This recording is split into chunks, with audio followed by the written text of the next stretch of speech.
जनपद मैनपुरी के कस्बा बरनाल में पहुंचे उत्तर प्रदेश सरकार के मुख्यमंत्री योगी आदित्यनाथ जी महाराज। किया सभा को संबोधित, बड़ी संख्या में लोग रहे मौजूद। यहाँ कस्बा वासियों को करोड़ों की दी सौगात। आप इन तस्वीरों में देख सकते हैं, बड़ी संख्या में लोग योगी जी को सुनने पहुंचे हैं। यहाँ क्या कुछ बताया है योगी जी ने, ये भी सुने इस पूरी खबर के जरिए। उन्होंने कहा है किसी भी की जमीन पर कब्जा नहीं होने दिया जाएगा, उसको तुरंत बुलडोजर से खाली कराया जाएगा, क्योंकि वे बुलडोजर बाबा जी के नाम से जाने जाते हैं। हमारे YouTube चैनल मैनपुरी 84 ब्लॉग को सब्सक्राइब करें, लाइक करें, हमारे वीडियो पर कमेंट करें। मैनपुरी से चंद्रपाल साक्य की रिपोर्ट। नहीं बनने दी थी, क्योंकि जन्माष्टमी में परित्राणाय साधूनाम विनाशाय च दुष्कृताम का घोष करने वाले श्री कृष्ण भगवान के द्वारा इस उद्घोष से कुछ लोगों को परेशानी होती थी। इसलिए समाजवादी पार्टी के सरकार में उनके नेताओं ने बैन कर दिया था। जब मैं आया था 2017 में सरकार में आया, तो बहनों और भाइयों, मैंने कहा भी जन्माष्टमी में क्या आयोजन होता है? लोगों ने कहा कोई आयोजन नहीं होता है। अरे हमने कहा एक ही तो आयोजन है जो जेल में, थानों में और पुलिस लाइन में होता है। इसको धूम धड़ाके के साथ इस आयोजन को आयोजित करो, जिससे भगवान कृष्ण की बताए मार्ग पर चल करके समाज सज्जनों की रक्षा कर सकेगा और दुर्जनों से कायदे से निपटने का काम भी कर सकेगा। और बहनों और भाइयों, आज मुझे बताते हुए प्रसन्नता है, जन्माष्टमी का आयोजन पूरी भव्यता के साथ सभी 1585 थानों में, 75 जनपदों में, सभी जेलों में और निजी आयोजन के अवसर पर भी हर गांव, हर शहर में कहीं झांकी निकल रही है, कहीं शोभा यात्रा निकल रही है, कहीं डोल यात्रा निकल रही है, पूरी भव्यता के साथ आयोजित हुआ। पर्व और त्योहार का क्या महत्व होता है कि भारत के अंदर आकर के लोग देखें भारत की विविधता, भारत के अंदर पर्व और त्योहारों की परंपरा इसका उदाहरण है, और यह भारत की पहचान भी है।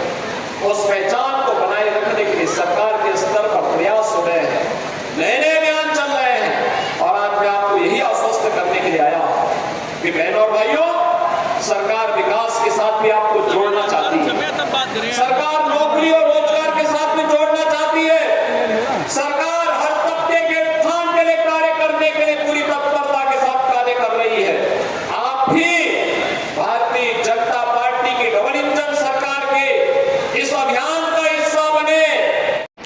सम्मान नहीं था, लोग भय और नफरत में बोलते थे कि वे कहां से आ गए।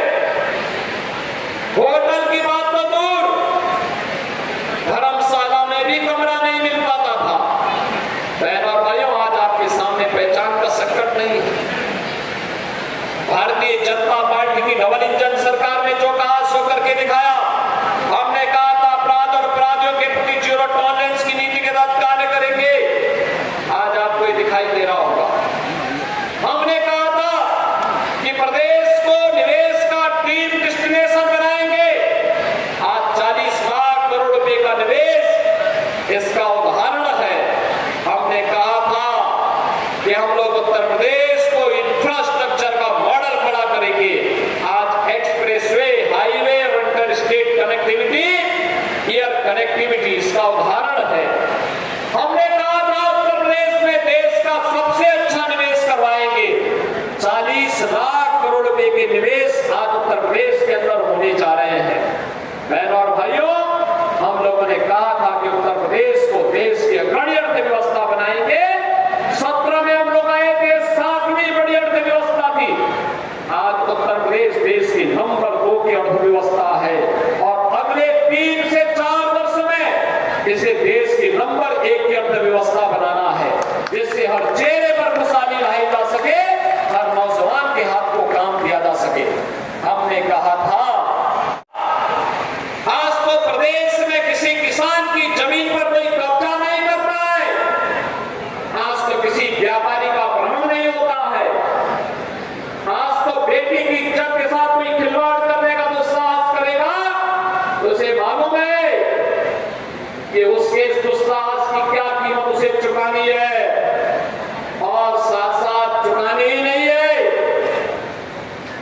आने वाली 7 पीढ़ियां फिर कभी भी कोई ऐसी हरकत करने की जरूरत नहीं करेगा।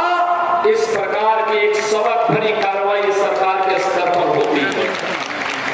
बेटी की सुरक्षा हो या व्यापारी का सम्मान, अन्नदाता किसान को शासन की योजना के साथ जोड़ने का कार्य हो या नौजवान के हाथ को रोजगार के साथ जोड़ने का कार्य, ये सभी आज मजबूती के साथ चल रहा है।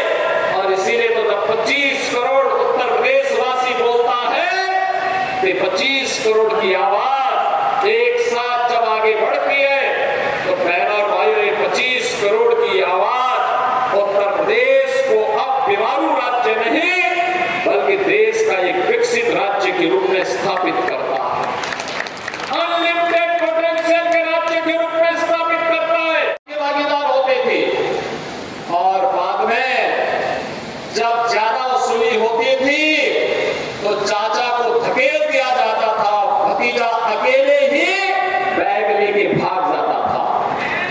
यही दृश्य पूरे प्रदेश का हुआ करता था। विकास के नाम पर भी यही लूट खसोट बची हुई थी, यही लूट पूरे प्रदेश में बची हुई थी। बहनों और भाइयों, इनको मेलपुरी की चिंता नहीं थी, इनको इटावा की चिंता नहीं थी, इनको स्वयं की चिंता थी, इनको प्रदेश की चिंता नहीं थी, क्योंकि इनको स्वयं की चिंता थी। और इसीलिए जब उनको लगा कि अब उत्तर प्रदेश सुरक्षित नहीं रहा तो इन लोगों ने तो अपने लिए दुनिया के अलग अलग देशों में द्वीप खरीद लिए होंगे, लेकिन बहनों और भाइयों, हमें और आपको तो इसी प्रदेश में रहना है, हमें और आपको इसी प्रदेश में रहना है।